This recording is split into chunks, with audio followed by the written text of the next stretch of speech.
Hello and welcome to All Talk, the Geekbox Runners Community Podcast. This is episode number 43 for the week of November 26, 2012. I'm Dakazu from the forums, and who is with me this week? Lord XP from the forums. Mr. X. And Totoro. Kind of tripped over your words there. Yeah, it's probably still the carb-induced overdose from Thanksgiving. Listen, we are recording early, and this was per my request, but still, it's like 8:15 in the morning over here. Yeah, you guys are enjoying your afternoon. It's morning for you, so don't blame us for your morning complaints. I ate a turkey sandwich. I had tacos. What do you have tacos? I was like, no, I can't have more stuff. That's no. At certain, you know how at a certain point you've had like your fill of certain kinds of food. Not like, the day after. Well, no, I was like, no, I don't want to do it today. Maybe tomorrow on the Saturday afterwards, but no, the day after is like all about leftovers. No, I'm not. I couldn't do it. Plus, I've been wanting tacos for like several days now. Just add some mayo and hey, everything's new and fresh again. Or worse, because mayonnaise is gross. Don't you listen to the show? God, no one likes mayonnaise here. No, I love mayonnaise. I'll put mayonnaise on like almost anything. Miracle Whip is the way to go. Miracle Whip tastes like goblin cum. I can make a racist joke here, but I won't. So says the oatmeal comic. So now you owe them royalties. Darn it, we can't afford royalties now. We have to make people donate to the Mumble and TF2 servers. Or tweet us at alltalk podcast, or send us an email at alltalkpodcast, or podcast at alltalkpodcast.com. Indeed. See, if you can see us, that'd be the thumbs up, big smile, like, hey, please do this. Dakazu will read any tweet you send us. I will. Oh, God. Keep bringing this up. Let's just get right into, like, some of our topics. X, do you want to start off with some Assassin's Creed 3 stuff? Because you started playing it, right? Yep. I'm a few hours in. What I didn't realize was that when you quit the game, Uplay is still open. So I quit the game, but Uplay was up. So now it says on Steam that I played the game for like 12 hours, but that's not true. But I saw... What?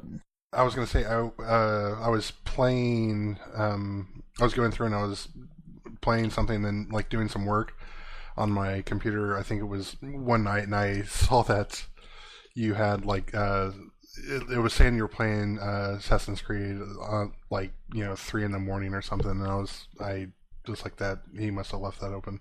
Either that or you're really enjoying it. Yeah, it basically you play as like Origin or something, so it just leaves that client up after you quit the game. But the game itself is pretty good. I was having issues with it crashing because I have a factory overclocked GPU, and I guess that made it unstable, so I just had to underclock it, and then it worked fine.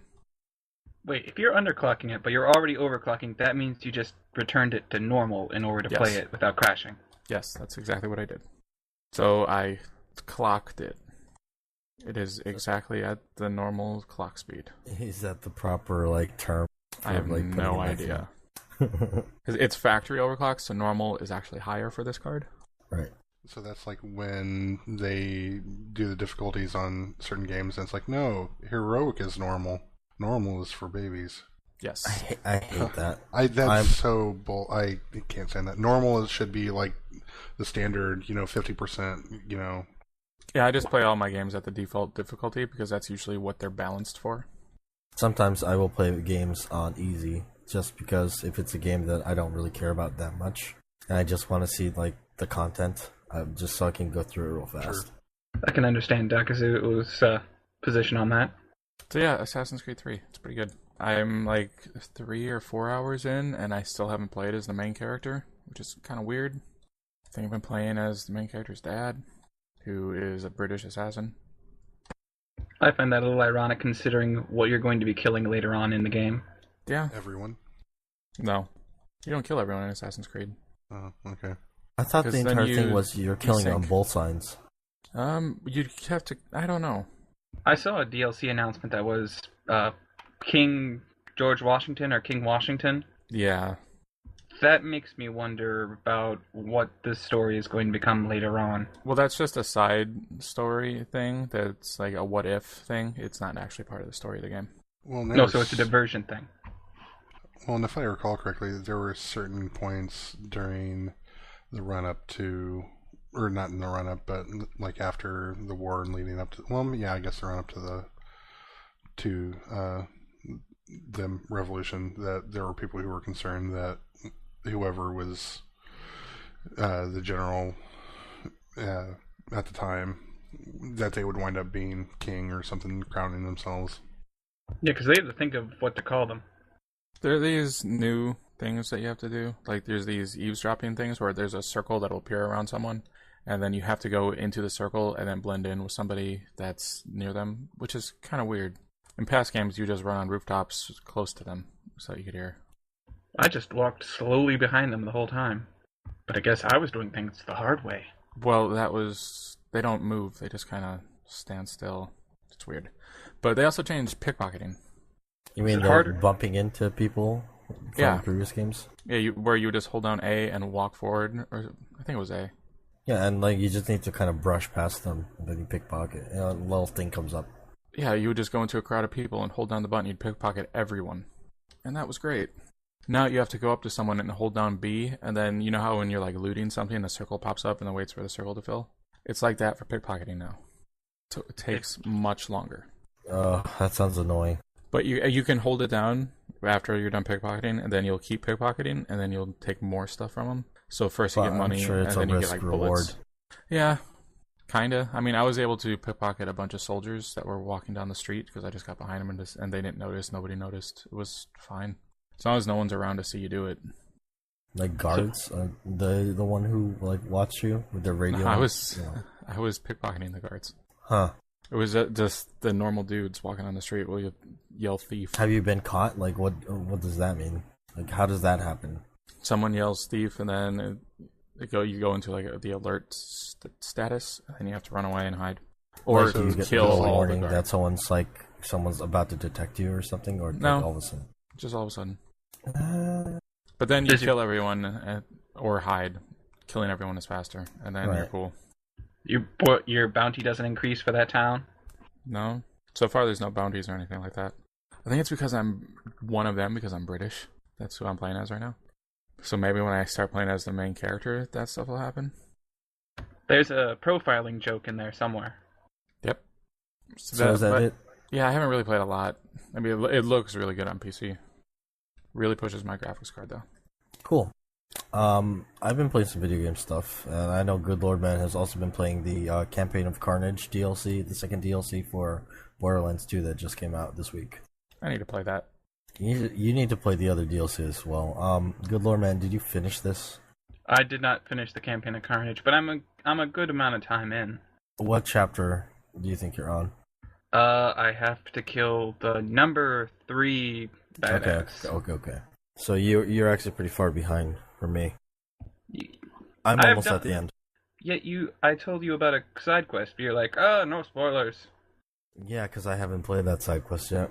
Did you miss it, or something that you could probably go back to? I'm sure I can go back to it. The thing about this DLC is, first of all, it's fucking hilarious. It's so funny. There's this character, Mr. Torg, and like he is just like he channels Macho Man and like the Ultimate Warrior. Does he snap into a Slim Jim? Oh god, no! It's just like he screams everything, and then like it's the Borderlands 2, silly dialogues that just makes it so much funnier. Remember what Janice is going to call the crater, then what he decided to call it, and like fine.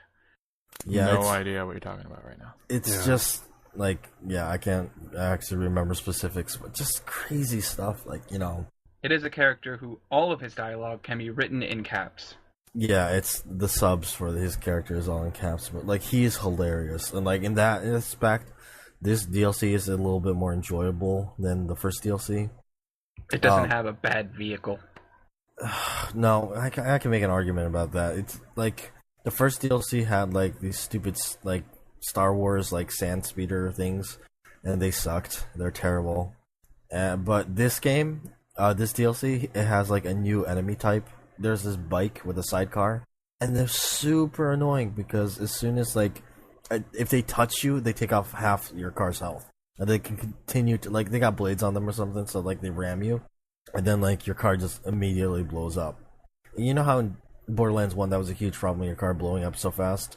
And 2, like, they kind of made it so, like, you're a little bit sturdier, but I'll tell you, at level 50, man, your car health goes down super fast from these new bike enemies. And you know how annoying it is if you're in the middle of nowhere, and, like, you have to then just run to, like, a new car station. It takes forever. Yeah, it takes forever, and also, like, these enemies constantly respawn in the main, like, traveling area. I've been playing in a normal mode, so I really don't have that yet.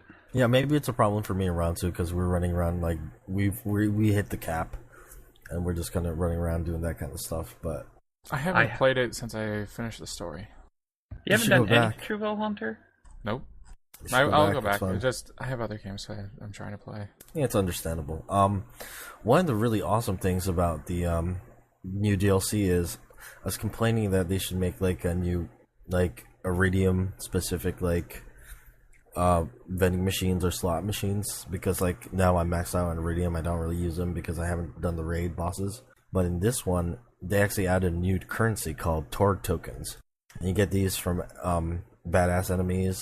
You also get them from like completing quests chains, and they have these specific Torg vending machines that have the most amazing Torg weapons you've ever seen. Every item of the day, I think, is an orange. Yeah. And awesome. there was one rocket launcher, something called something Nukem, so it makes a nuke blast when it has. Yeah, I think that's off official reference, but basically like when you fire it and it explodes, it makes a nuke blast. I think it's the same nuke blast effect that you get from that one commando skill tree when you deploy the turret. It makes a nuke blast. But anyway, that like I saw it and it was like 300k damage. Okay, let's go ahead and talk about the movie box so that we can finish this up so that we can go. I need to catch up to you guys in Borderlands 2. Borderlands 2. It's we played for did we play for a couple hours last night?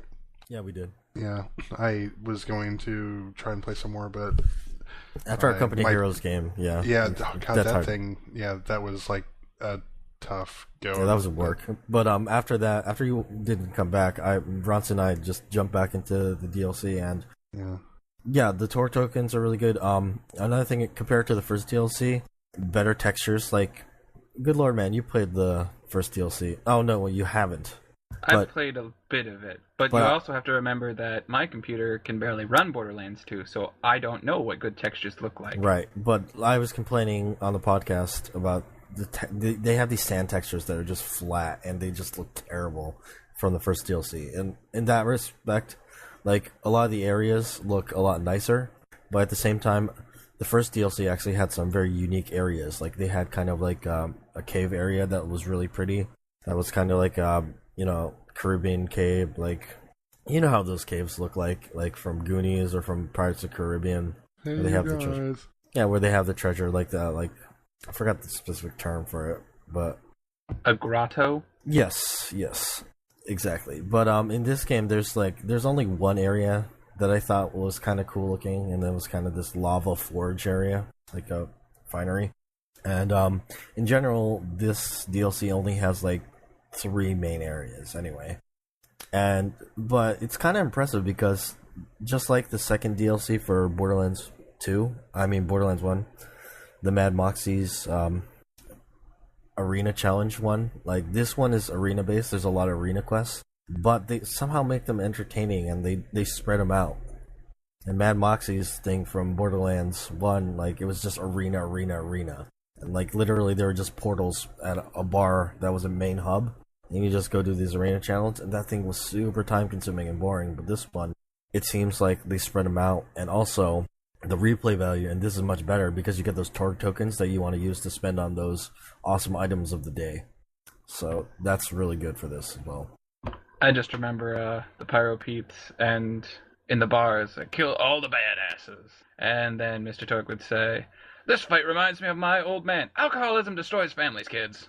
Yeah, but with extreme, like, macho man, like, screaming voice. That guy's just... you have to hear him. You really have to hear him. He's hilarious. Oh, and poor him being unable to fully enjoy cursing. Yeah, he has a rant about that. But Irantu was saying too, he's really enjoying this DLC compared to the first one, because the first one is kind of slow, and like it has like its own pros, but in general, this one seems a lot more enjoyable. And I would say we've already gotten 6 hours worth of content out of it, and I think we're going to be done in another hour. But like I said, the replay is going to be much bigger for this because of those Tor tokens.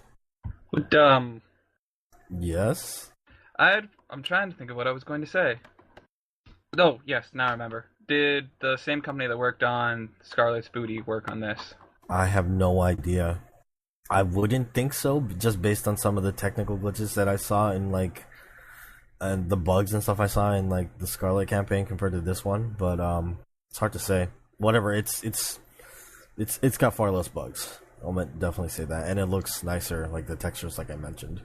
I have to wonder, is this going to be the best DLC of the game? I doubt it, because, like I said about, like, not having new environments, like, besides the bike enemy, like, everything else is cut and paste. And they have different enemy types. Well, kind of, they're just reskinned enemy types, but at least in, like, the Captain Scarlet's DLC, like, they had a new type of robot that wore a pirate hat, but it actually had a different function. Like, that robot had a shield. So you had to make sure you took out that shield before you could even hurt it with corrosive acid. I thought that was like kind of a new, like, a spin on that enemy. But so far in this new Campaign of Carnage DLC, I haven't seen that. In fact, some of the bosses, they just look like they've taken parts from other bosses and just, regular Borderlands 2 to, like, redo them, and that kind of sucks. Anyway, that's my thoughts on Borderlands 2 Campaign of Carnage. We've talked about Borderlands 2 a lot on this podcast. I'm sorry, I really like Borderlands 2. As do I. I just really like talking about it and playing it. But we can move on. I don't just mean this. I just mean the podcast in general. A lot of Borderlands discussion. I'm sorry. No, it's good. Borderlands is a good game. It's a great game. Do you just want to? Do you want to stay on video games and talk about? Today is Black Friday that we're recording this podcast on. Like, are there any games that you guys are looking forward to getting for this holiday season? Because now's the time, especially games that you missed on. I'm hoping Torchlight 2 goes on sale. It is on sale for more than 25% off. Yeah, it's normally $20. It's $5 off right now. It could end up in one of the flash sales, and be like $5 or something. So I'm waiting to see. Yeah, I don't know. I wouldn't think it would go much below like 50% off. Since it came out this year. The first game dropped to $5 almost instantly. Right, I think that was, I don't know. Do you know how well Torchlight 2 did? Because I don't know. It came out like the same day as Borderlands 2, so I was like, man, I don't really care. Borderlands 2, blah. I'm sure it did fine. I mean, there might be like leaderboards or something that if we were to play the game, we could look at and see how many people are playing it, but I have no idea. It's definitely got very good reviews. Tom's Hardware was positing whether or not it would have a better, longer tail than Diablo 3. Yeah. I bet it does. Man, Diablo 3. Disappointment of the year. It's not. No. I think Diablo 3 was really good for what it was. It just didn't last. Well, that's what I was hoping it would be. Is that it would be something that, I could continually go back to and continue to play it. Like I was hoping to still be into it and still be playing it a lot. Like even now. Borderlands 2 fills that gap for me. So I was just about to say what Dakazu did. Torchlight 2 has had over 250,000 pre-orders, so I bet it did okay. It did good for Runic. Yeah, it's just an indie game. I mean, as far as games that we want, that we missed out on when they came out, X and I both picked up Dishonored. Yeah, yesterday. $25. That was that looked really good at E3, and I am kind of interested to see how good that is. I've not followed anything on it. I've been way too busy with work and stuff. It got really good reviews at most sites. Now, you say most. What does that imply? Geekbox. I don't want to talk about that. I don't either. There's only one game that isn't out yet that I'm kind of interested in. That's Far Cry 3, and it wasn't even on my radar until these reviews started coming out, and it's getting amazing reviews. Is it coming out next week? These reviews are early then. Yeah, it's coming out next week. Or December 4th, I think. So 2 weeks. Well, remember that there have been some things that have been good reviews, but the public just sort of is like, to before. Yeah. I mean, like, yeah. I mean, kind of. We could go into the Moviebox pick right off of that, but we won't. What about other games like? I'm sorry. Go ahead. As I said, like the reviews are saying that it's like one of the best open world sandbox games ever made. It's getting comparisons to like Skyrim and stuff. Well, we were talking about it earlier, and I was filing my complaints about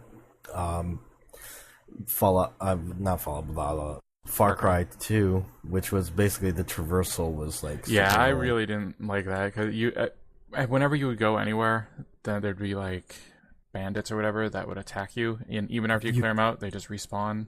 You would have to clear them out all the time, and you just could not like go from point A to point B without having to fight everybody along the way. Yeah, it just wasn't fun. That seems really annoying. It was very. Well, I had a friend before who enjoyed Far Cry for the level creation that he had done. Any reviews on that? No. Just all gameplay reviews? Pretty much. Well, yeah. I haven't read every single review because there's a lot. Are you dealing with malaria again? I don't think so. Maybe. I'm not sure. But that was a concept that seemed like a good idea, but like I think it just didn't end up being fun. It could really screw you over at times. You'll just be in the middle of nowhere, and then you need to give yourself the vaccine or whatever, but you didn't have it, so then you just fall over. Yep. But another game that I was kind of looking forward to is XCOM. I'm waiting for that to be cheap. I picked that game up on, I think it was like $10 off from regular price, but no, maybe it's at half price on the Steam sale. But yeah, I barely touched it, and I really want to go back to it. I've heard it's really good. It's just I don't know if it's my type of game. Do you like any of like these strategy games, like turn-based strategy games, like where you fight on a grid? I haven't really played too many of them. Final Fantasy Tactics, Front Mission. Didn't play it. XCOM UFO Defense. Advanced Wars. That's related. Is you're saying that XCOM UFO Defense is the same type of game as XCOM? Is that what you're telling me? Yeah, no. Are you sure?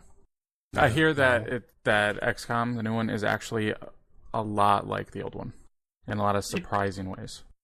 If you like turn-based strategy versus real-time strategy, then you may as well try it.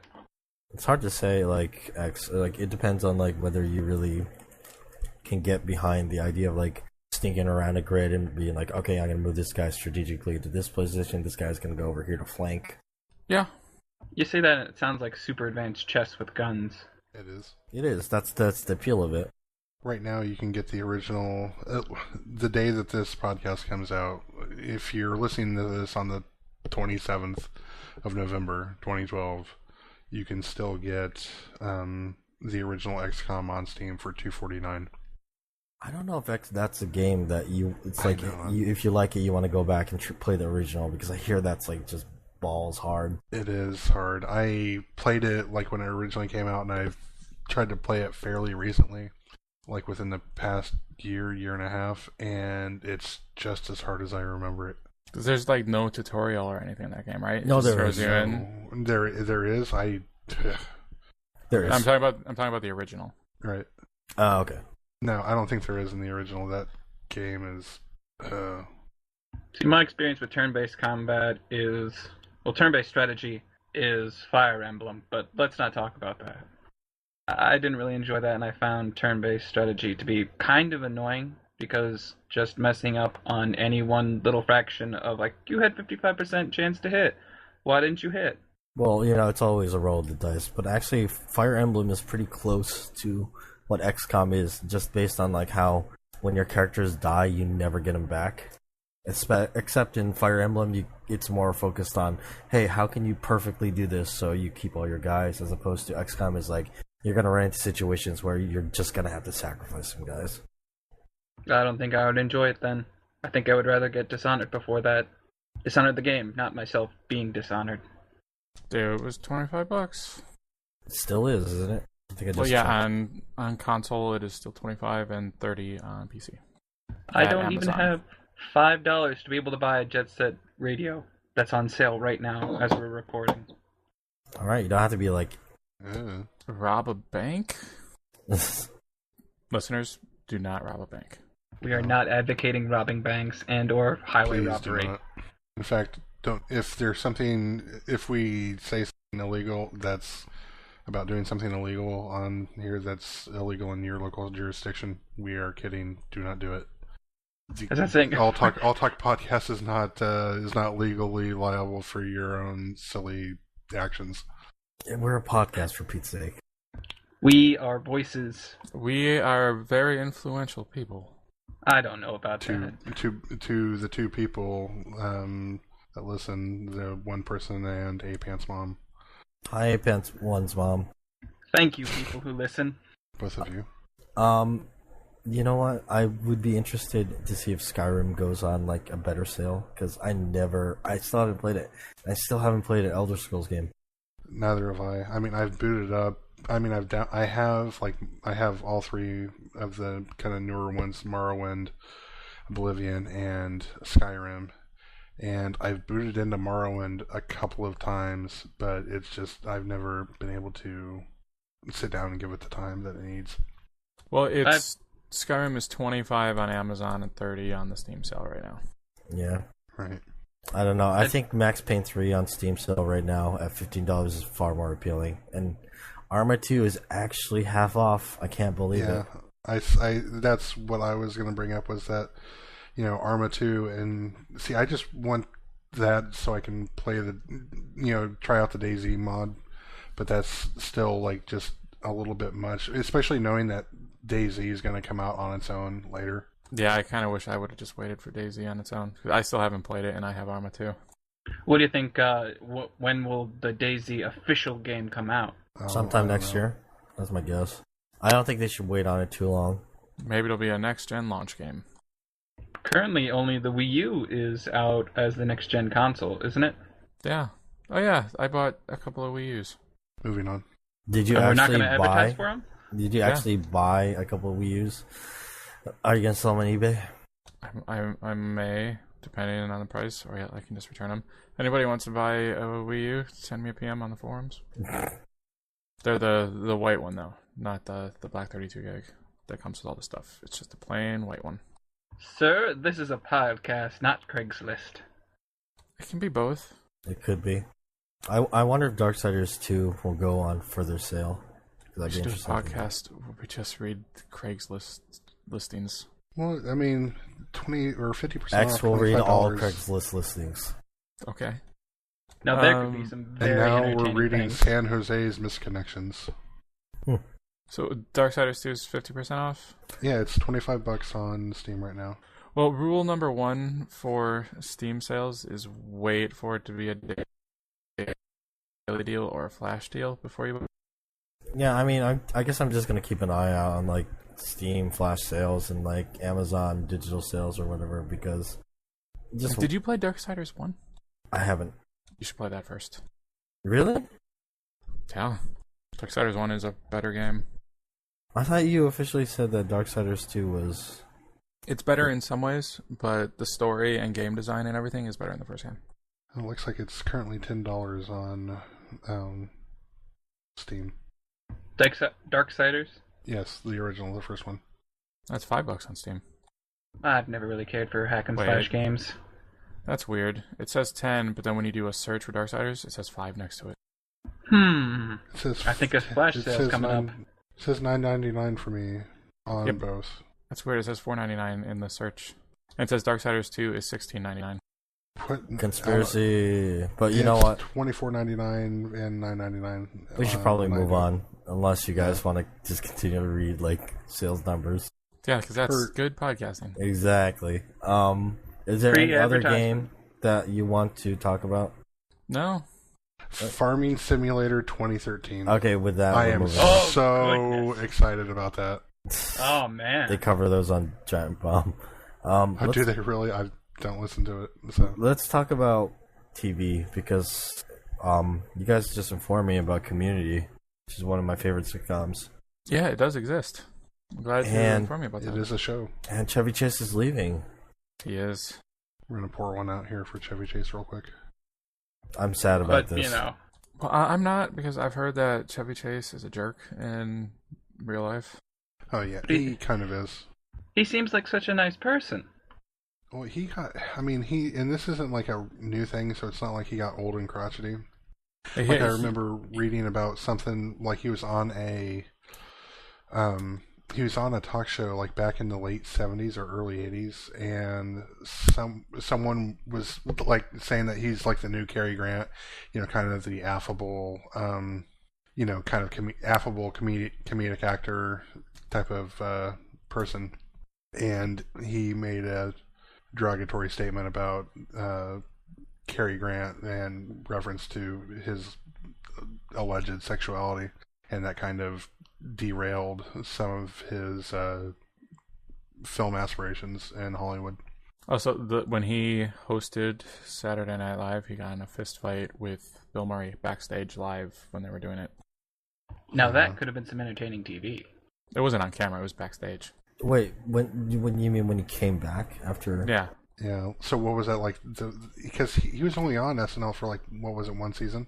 It was the first season and then a little bit of the second season. Yeah, and then he left. Yeah. And then Bill Murray came in, and Bill Murray was way better. Huh. Well, just in terms of like his character, like on the show, like I'll miss his presence. Yeah, his character was pretty good. Yeah.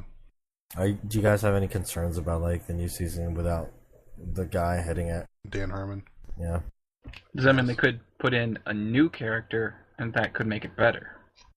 Well, he already filmed a bunch of episodes for the new season, so there's probably going to be like 3 episodes that he's not on or something. Which is weird that he quit it all. Why wouldn't he just want to be in the last episode? Get and deal with it. Maybe. I mean, you know how it is. If you're working on something, it's like you get to a point and it's just where you just have to say, screw it. I really don't want to deal with this crap anymore. I guess we'll have to see when the show comes back. Which is going to be February, right? Yep, that's what they said. That's when the new season comes out, or the new season begins? It starts. It was supposed to be on in October, but then they delayed it. Speaking of television, can we talk about Arrow real quick, X? Sure. The last episode was the one with the bank robbery. Don't rob a bank, kids. Yeah, you and I were talking men with earlier. arrows will assault you. Earlier when the episode came up, that there was this was not the strongest episode. This was the first episode Rodney and Jen watched, and they didn't like it at all. They thought the show was terrible. But this was like the weakest episode of the series so far. They just had a weird focus on the relationship between his friend and what's her name, Laurel. Yeah, Laurel. And then also like it's revealed that the sister wants to bang like the friend as well. So it's like jailbait. Merlin, that's who we're talking about. Yeah. No, one of the only terrible things I know about the Green Arrow mythos is Speedy. Yeah, his sister is Speedy in this. Oh, goodness. Poor Speedy. But there's 2 Speedies in the comics, and she is neither of them. Well, yeah, she's a girl for starters. Well, the second one in the comics is a girl. The one that gets AIDS. Doesn't the first one do speed? Heroin. Yeah, it's heroin, which isn't at all like speed. It's the opposite. From what I've been told. Complete opposite. Well, one good thing... Don't do drugs, kids. One good thing about this episode was that he actually did something kind of heroic. Like, this was not related to his list. Well, it ended up being related to his list. But at the beginning, his black, bodyguard buddy, I forget the character's name. Diggle. Diggle wants him to, like, catch these bank robbers because they killed a cop. Or they hurt a cop real bad, so... But then he didn't want to do it because he was saying that he doesn't fight street crime. He just fights the people on the list. But eventually he ends up doing it. And it's kind of like, a new direction like that his character will be moving in. Maybe he'll do more, regular street crime. So he's moving from an anti-hero with a vendetta to a dark hero that will fight crime. But he still murders people. Which is why I said dark people. Dark hero, not... Dark people. Whoa. What? This went really racist really quickly. What Sorry. the hell? What's wrong with you? I thought it was kind of funny, though, that the one guy said, I came prepared, and he had a shield. So Arrow's one weakness is a shield. Yeah. What a full suit of armor. Darn it. But that family that was robbing banks, I guess it's from the comics. And I guess it wasn't represented well at all. But I actually don't know what the reference is, so it's hard for me to say personally. Yeah, I don't read Green Arrow. Nor do I. Didn't you guys say that the Deathstroke character was one of the better ones that they had introduced, but then gotten rid of? No, that was the Deadshot. Bullseye. Oh yeah, the Bullseye's from Marvel. I got them completely wrong. It's essentially the same. Yeah, the character's name is Deadshot, and they just kind of killed him off. X is hoping that they'll bring him back, but I don't think he's dead. He got shot in the face. Well, he got shot in the metal thing that was covering his eye. So worst case, he lost an eye because he kind of left the body and just got out of there. So nobody knows for sure. I bet he's alive. They'll have to finagle some stuff to like bring him back and explain it on the show. But yeah, Deathstroke is he barely showed up, and we wanted. He was more. in a flashback. He tortured Oliver Queen on the island. That was a pretty cool fight scene though in the flashback between him and the guy that taught Oliver on the island. Of course, that wasn't that wasn't this episode. No, that wasn't. This one had wasn't he seeing visions of his dad? Yes. Yeah, that also was not the best. Nope. So hopefully, I guess when's the next episode coming out? Like next week? I think so. Yeah, who is it that plays his dad on the? Is it Jamie Sheridan? Who was what? I'm sorry. What'd you say? Who is it that plays his dad on the show? Is it Jamie Sheridan? I think it looks like the guy that played Randall Flagg in The Stand. Jamie Sheridan. And yes, I think so. Maybe. Let's check IMDb real quick. Fact checking. Hold on a second. I'm almost there. Yeah, he played Rob. Yeah, okay. Yeah, there he is. Well, and I was sitting there and I was thinking about that because I was thinking that was him, but then I also remembered that he plays the vice president on Homeland, and I thought I was getting confused. And so it's kind of weird when an actor's on like a couple different shows at the same time. He was also in an episode of The League. You like that show a lot. It's pretty good. You guys should watch it. It's funny. It's on Netflix, right? Maybe I'll get to it. Yeah, the first 3 seasons are, and I think it's currently airing season 4. People gotta eat, so they gotta work. It will teach you everything you need to know about fantasy football. But Totoro, you sure do like you some Homeland. Oh yeah. I won't get into it too much just because I don't think anyone else here is caught up on it or watching it. I am really behind, so please. I haven't seen any of season 2. And I actually care. I watched the first season. Do you think you'll watch the second season? Maybe eventually. I wasn't as thrilled with the first season as everybody else in the world seems to be. Yeah, the second season's good. That's all I'll say.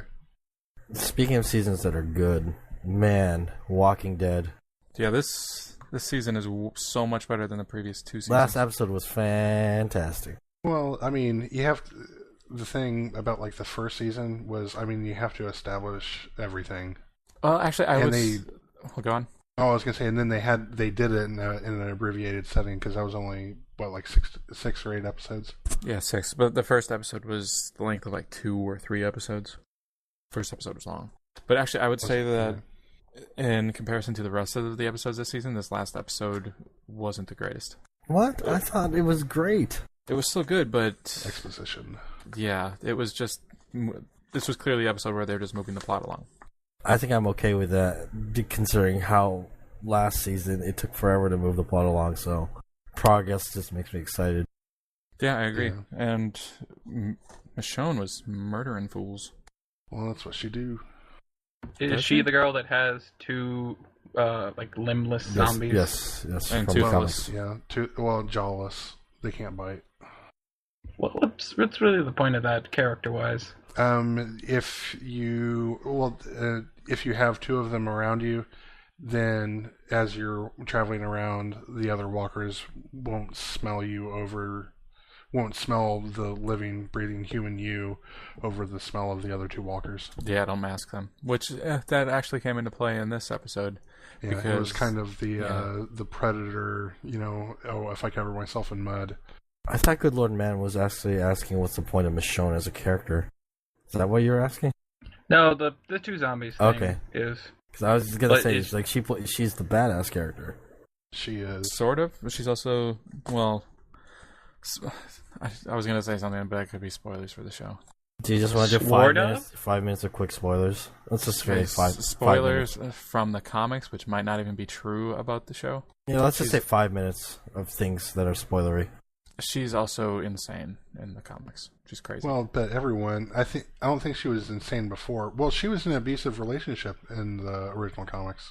Well, it's a proven fact now that Rick is insane. So, and Well, that but also that whatchamacallit, that one guy knows. Herschel. Yeah. Yeah. well, he had a that's- mental breakdown. That doesn't mean he's insane. Yeah. But, I mean, she was straight up in an abusive relationship, and I wonder if they'll go into that in the show. But that's kind of what has caused her to be the way she is. Maybe they do a pretty good job with like bringing up character stuff. So hopefully they'll bring it up down the line when it matters. it was implied that she knew the two zombies that she was bringing around with her in the show. Right. One of them was supposed to be her abusive boyfriend. I was just about to talk about that. Like, is he one of the zombies? Hmm. If I recall correctly, he is. What do you guys think of how tough they're making Merle out to be? I They're making think that I think that he's like for Woodbury, he may be tough, but I don't know. I think the Rick's group, those guys, they've been out on the road and shit, and I think. But they're Merle's tougher. supposed to represent all the sadistic, fucked up side of like what the governor is in the comics. kind of, but no. You don't think so? No, he's way worse in the comics, the governor. I mean, Yeah. they're doing stuff they haven't even touched. What do you think? Well, they did bring up the fact that he's keeping his zombie daughter, which is fucked up. I'm glad they kept that. But what do you think about what they're doing to Andrea's character? I don't like it. No, Well, she has the worst taste in men. Her character in the comic is good, but in the show, it's awful. I I like just her a don't lot like- in the comic. Yeah, I just don't like how in the TV show they're just using her as like, oh, she's the girl that always gets on the wrong side. Well, I think she's attracted to power, and she initially perceived Shane as being, quote unquote, having a decent amount of power in the group, and now she's with the governor, and he has obviously the power in Woodbury. I wonder though because clearly the two groups are going to meet. I wonder Oh, which soon. side she's going to pick. Do you think? I don't Do you know. think? That's- Well, Lori's already dead, but do you think what happens in the comics is going to happen where the baby gets killed? Maybe Andrea will be the one to do that by accident. It could be tough I to have think a that baby on the show.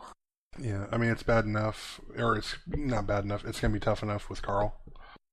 I've already had to do one time jump to explain. Thing is, I really like the Carl. actress who plays Andrea, Laurie Holden, Lori Holden, she's Mhm. really good, She was in The Mist. and the Silent Hill movie. and the Majestic, She was in The Mist. and the Majestic, All right, I think were all Frank Darabont movies. I think you might be right. Yeah. well, not Silent Well, Hill. Well, right. I'm sorry. Yeah, but the Mist and the Majestic. I heard the new Silent Hill was awful. I heard that it was okay, but just exceptionally different from the old one. Did anybody go see Red Dawn, which just came out? No. No, that trailer was laughably kind of bad. Wolverines? Oh, Josh, what happened to you? I want to see it. You I want to see it. I don't want to pay money for it, but then at the same time, I feel like it's so. There's One of those something over-the-top movies that you got to The see in the plot theaters to is enjoy it. The plot is just so stupid. Well, but yeah, well, that's the thing about it. It's like I feel so weird about that. It's like so overly, and I don't want to. I'm going to sound off. I'm going to come off sounding like pretentious or pompous, but it's just so overly like nationalistic. Like that we have to go out and find, an enemy to say, oh, if we were invaded by North Korea, and just I don't know. wasn't the original movie made because of Cold War fears? Yes. Yeah. But yeah, and even that was ridiculous, that movie. The plot is exactly the same. It's ridiculous. So they've remade a cult movie hoping to enjoy some amount of success.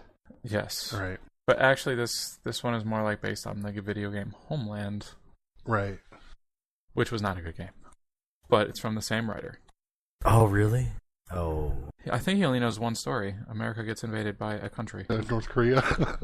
Or Russia, because he wrote the original Red Dawn. You wrote what? The original Red Dawn. Oh, okay. It's all he knows. Now he's just that's just triple dipping. Yeah. Do something else. Where's your creative juices? Yeah, he got paid. Yeah, He did make that's money. true. You guys, my Indiana Jones Complete Adventures Blu-ray collection just got here. Awesome. Who delivered it? Not UPS, I think. Okay. I was just checking. So you got some movies, didn't you? Now, is that I like did. the three... Or, I'm sorry. Yeah, no, is that the 3 Indiana Jones movies, or did that include like the new or the young Indiana Jones adventures? It's just the 3 movies and the fanfic. Okay. You know, it'd be great if they'd make a 4th Indiana Jones movie. Does that fall under the LucasArts umbrella? Yeah, but it's weird. Because Paramount is tied up with it too. Well, they have the distribution rights, but Lucasfilm owns the actual rights. Which is actually something that we also talked about. But now the big boy owns LucasArts. So they could just muscle out Lucasfilm. another one. Well, they could, but depending on what distribution contract they have with Paramount. Disney could buy it out, but it would cost them a lot. Well, Disney could buy out anything. I remember hearing a comedian joke that they better not try and shrink the federal budget too much, or else Disney will try and buy it. Oh, then we'd live in Disney America. So what else does Disney need? They already have Marvel and Star Wars. What and Pixar? Yeah, and Pixar. They need a Hasbro? really good video game company. What if they bought EA?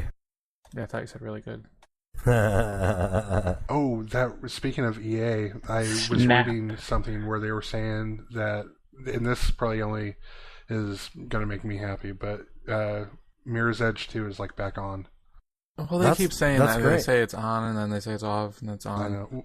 Well, I think it was DICE was saying that they didn't want to be a Yeah, they said that we are not a Battlefield Yeah. factory or something like that. exactly. Yeah, that would be Battlefield 3 cool. is good. I mean, it would Yeah. make a lot of sense for Mirror's Edge 2 to be like a launch game for the next consoles.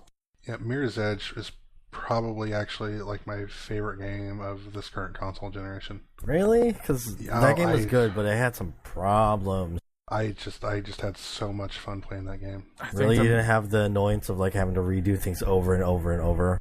I think Or on some of the puzzle ones, just stopping and being like, what the crap am I supposed to do? my biggest problem with the game was that there was enemies in it. Yeah. I wish it was, That was tough. just running. Well, and I went through and did the achievement run where you don't shoot anyone. That was kind of fun. Yeah, It was but damn near impossible at the end. Oh my god. yeah, but I mean, I just thought that the enemies in that game really broke the flow. Yeah. Yeah, I can understand that, but and I'm not saying that it's a perfect game, but I'm just saying that there's a lot about it that I just absolutely loved, and I want to see in another game. It was an enjoyable game for you, is what you're saying. Extremely. Sorry, I didn't mean to like go in there and say hard stop and derail that, but Whatever. Let's talk about Mirror's Edge. 'Cause it's something we Looks good. haven't talked about, so yeah. I don't know. I also poop sucked that game, so I was like sick, and like it just arrived from Game Fly, so I was just like, might as well just sit here and play this, and then like I beat it in like a day and a half. I was like, oh, Yeah, it's not a long game. It was fun while it lasted, though. I bought that game for like $2 from GameFly. I think I did something really similar, and then when I got it, I was just like, holy shit. all right. Shall we just move on to Moviebox then? Sure. Where we all watched Bukkake. I would have been happier if I had watched 2 hours of Bukkake. Oh shit! Not gonna do an explosion at the end of that. Yeah. Good lord, man. Introduce your pick.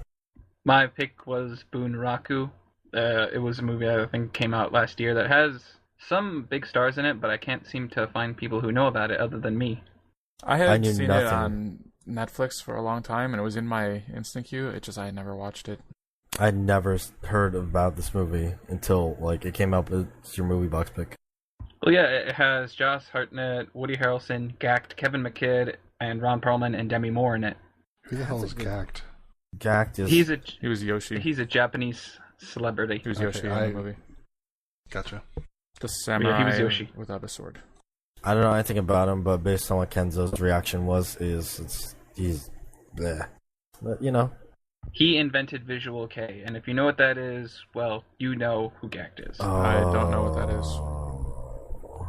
It's okay. Think of Kiss, what they did, makeup, rock, and such, and sort of make a bunch of pretty boy bands in Japan, and that's what Visual K is. And Yeah, he it's was glam in it? rock. Dark glam rock. Anyway, back to Bunraku. My favorite character was Kevin McKidd's character, Killer Number 2. That guy was good. Yeah. It took me a while to figure out where I knew him from, and then I was going through his filmography, and I finally got back to the mid '90s. I was like, oh shit, he was in Trainspotting. He was in Dog Soldiers. That's an underrated movie. Dog Soldiers is pretty good. Mm-hmm. It's not the best, but it's pretty good. But back It's to Bunraku. the best military versus werewolf movie ever made. Well, you got me there. Do you guys know Can't what? say I know of another Do example. you guys know what Bunraku means? It's a type of theater or paper or something. Puppet theater. Yeah, you know how in the beginning, like, it was kind of weird, like, you saw, like, all these puppeteers in black that were doing the puppets?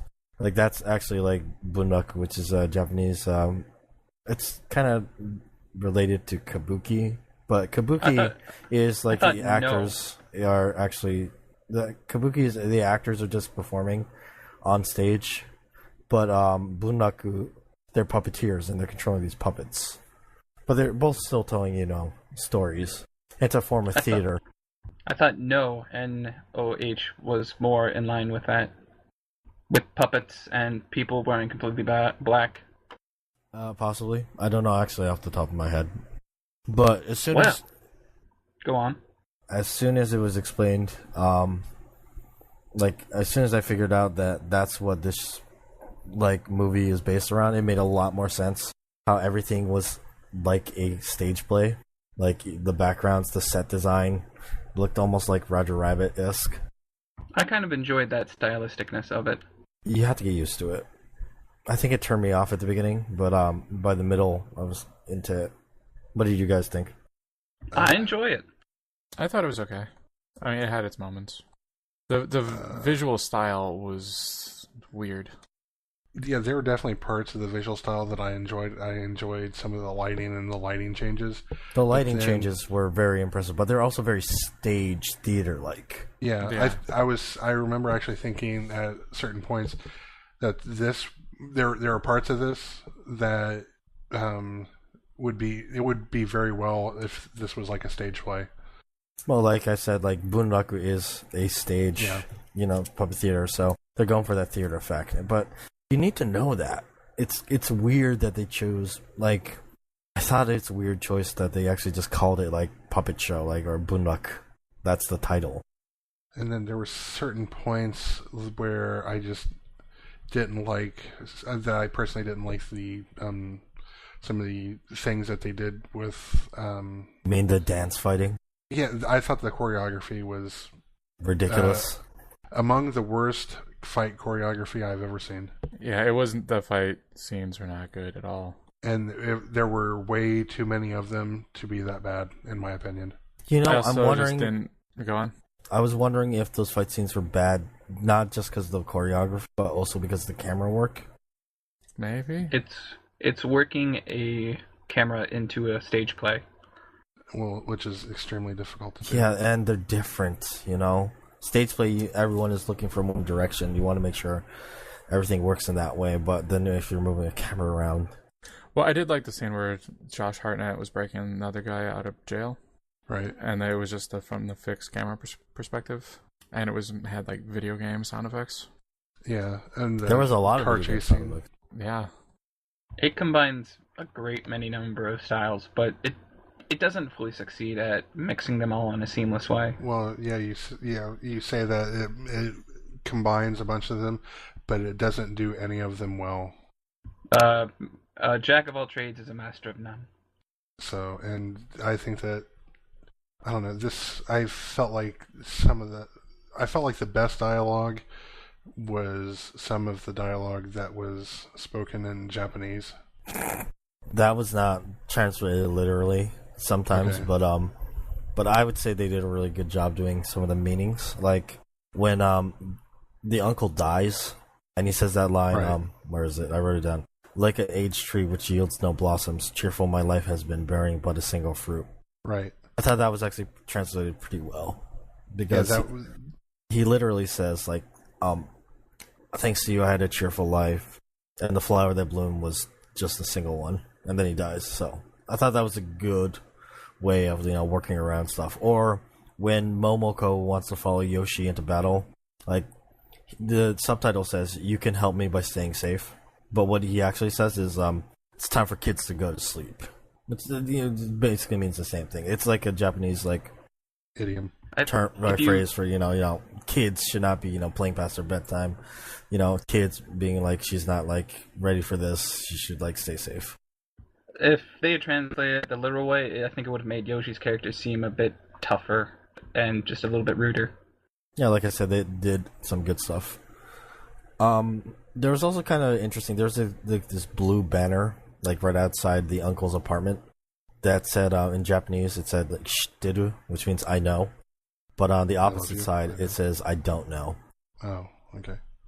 And when Yoshi leaves the apartment for the first time, you get to see it say I know, and then when they go back and the uncle has been killed, you actually see like that it says I don't know from the opposite side.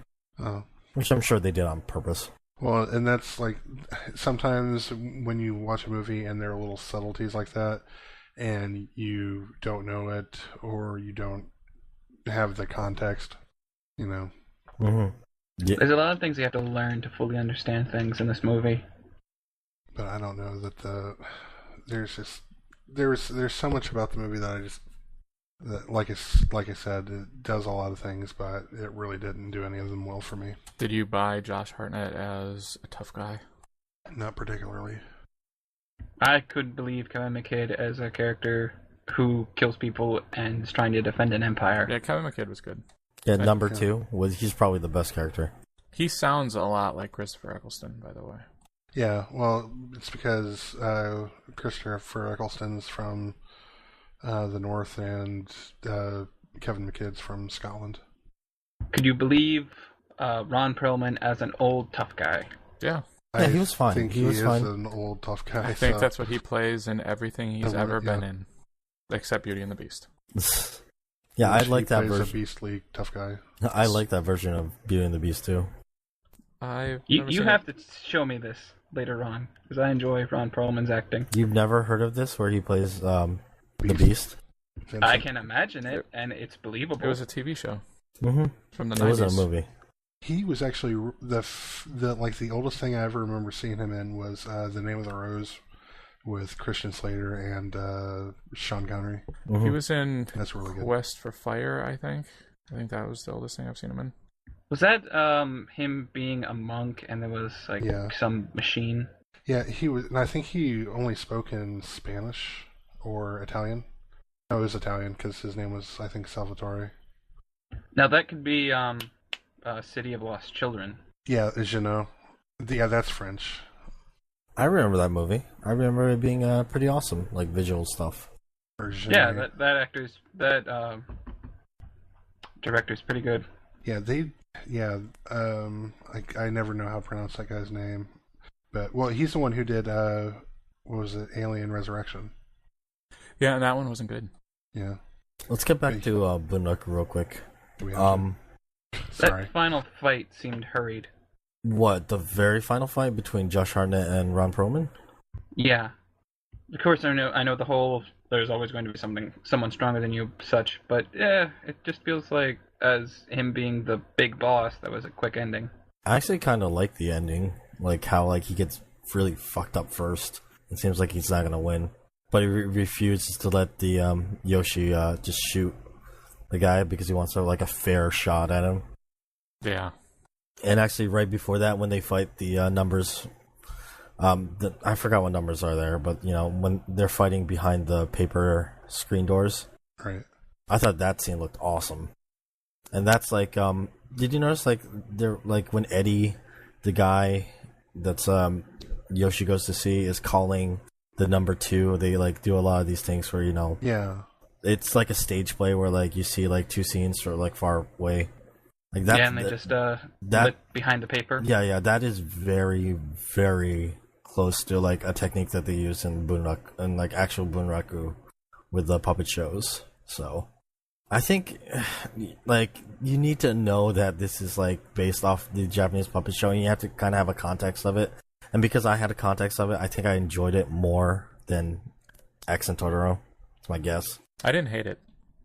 I have a concept of theater and lighting and film, but I have not seen a legitimate Bunraku play.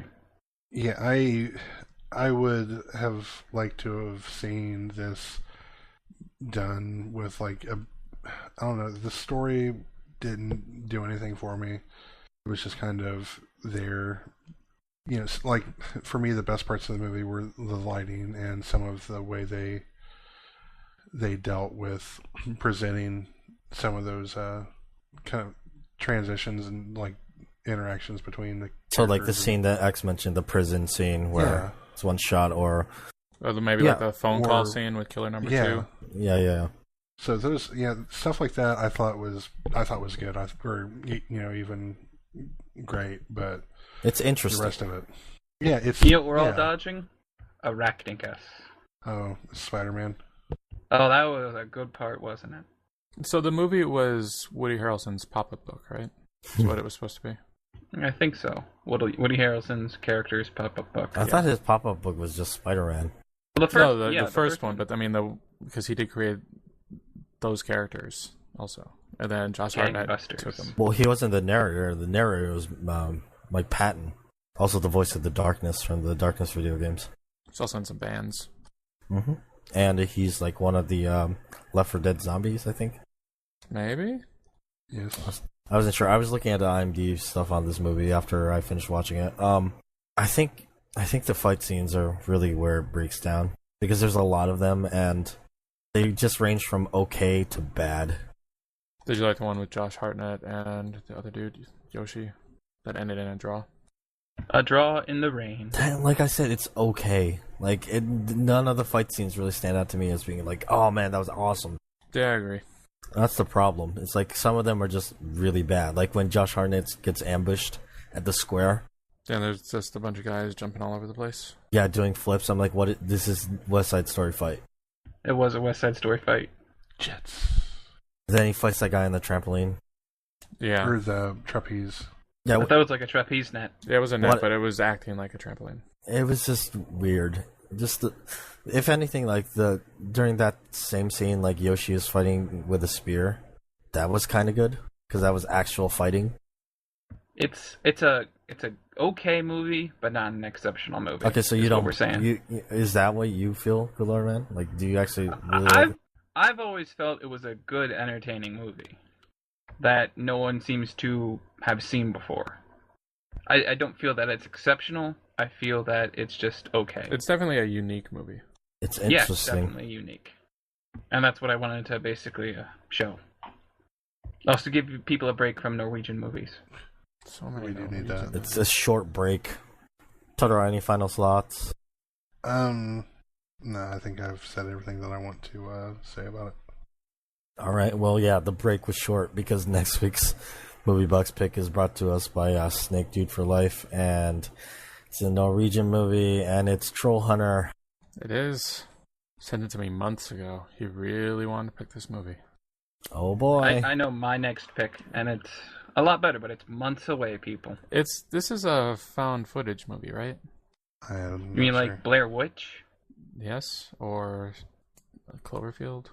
I don't really know how to feel about those movies. I've just never preferred them. I think that's what this is, but it's about a giant troll. Not an internet troll, though, like a real troll. Yeah, we're not talking about giant pasty men that ill-shaved and say, World of Warcraft, best thing ever. Roar. Yeah, this is a found footage, and I personally do like found footage. I don't know why. Like, there's no good reason that I don't think that there's anything spectacular that they do. It's just maybe it's just easier to get into them sometimes. I like some, but I really hate others. Like, I like Cloverfield. Cloverfield, I think, gets a bad rap. I actually haven't seen it. I think it's... I have not seen Cloverfield. It's my the closest. favorite found footage movie. Now, is that saying a lot, or is that just, oh, it's my favorite found footage? It's not really saying a lot. I also like Chronicle. I have not watched that one yet. I really need to watch that. It's pretty good. No, Super 8 was not a found footage movie. No, it was not. Not even a No. little. I haven't had seen it. that in theaters. You haven't seen Super 8? Super 8's good. It's just one of those, like it said, it's one of those things that just fell behind, and I never got a chance to see it. Listeners, make somebody in their Moviebox picks make Super 8 their pick. I don't know. I Because think then we can make them see it. I think everybody but Dakazu has seen it. Lens flare, that's what you can say about it. Also Star Trek. And that one scene where you see the eyes, I just, as a redeeming thing, I don't like it. That's my one big problem with that movie. I like how you're just spoiling all these things for me. Thanks. I'm being vague. Doesn't The matter. Titanic sinks. I Bruce really Willis is dead the whole time. see. It's been If Ghost the whole time. I don't want to know anything about a movie, then like I really want no information, because even like a little opinion, you can kind of color and like you can make guesses based on that. I mean, whatever. I don't really care that much about this movie. So. Cloverfield has a giant monster attacking New York. You know, Dakazu, I think your Moviebox pick is next. It is. I'll have to come up with something. Oh shit, are we back around the horn again? We are. We are, and actually, is at the bottom. we should mention, because we're approaching December, we're probably going to take a break for the last half of December. We'll probably like come back in January sometime or something. Yeah, well, before we go on hiatus, though, we'll let you know. And we might have some stuff to listen to anyway, but it won't be any new stuff. I'll just say that. Well, it might be new to them, depending on what we can do. If somebody gets something done in time. I have $20 against it. Us doing things on time. I think I'm going to win that money. I think the odds are in your favor. You will win $20 Steam cash. No It's the gambling, best kids. of the cast. Gambling is illegal. We do not endorse gambling. No, No, sir. it's not a gamble, it's an incentive. Well, I think that just about wraps it up. Thanks for listening to this episode. Thanks for Good Lord Matt and special guest Tumble for joining us this week. Oh, watches stand. Oh, that's right. Are those gonna go up soon? Soon. Also, Okay, Watches. so watch our All Talk Watches channel. Like, watch for the watches on the Stand miniseries. They should be going up soon. Yes. Keep an eye out. We're also on Stitcher. Is that true? Yes. Yes, we are also on Stitcher. Besides people being on like- iTunes. Yeah, some people prefer Stitcher as for their podcast needs. I tried it out. It's pretty good. Yeah, so find us on there as well. Don't forget to donate to the official Geekbox Mobile server, like we said. You can come join us and hang out and talk and be on the podcast. Also, you can PM us on the forums if you're interested. You can PM Mr. X or Totoro or me, Dakazu, at Why not me? forums.geekbox.net. Oh, that's fine. You can follow us on Twitter at alltalkpodcast or email us questions at podcast@alltalkpodcast.com. And don't forget to listen to the other podcasts, including the Geekbox, Comic Conspiracy, Comedy Button, and Good Job Brain. That just about wraps it up. Thanks for listening. I love you. I know.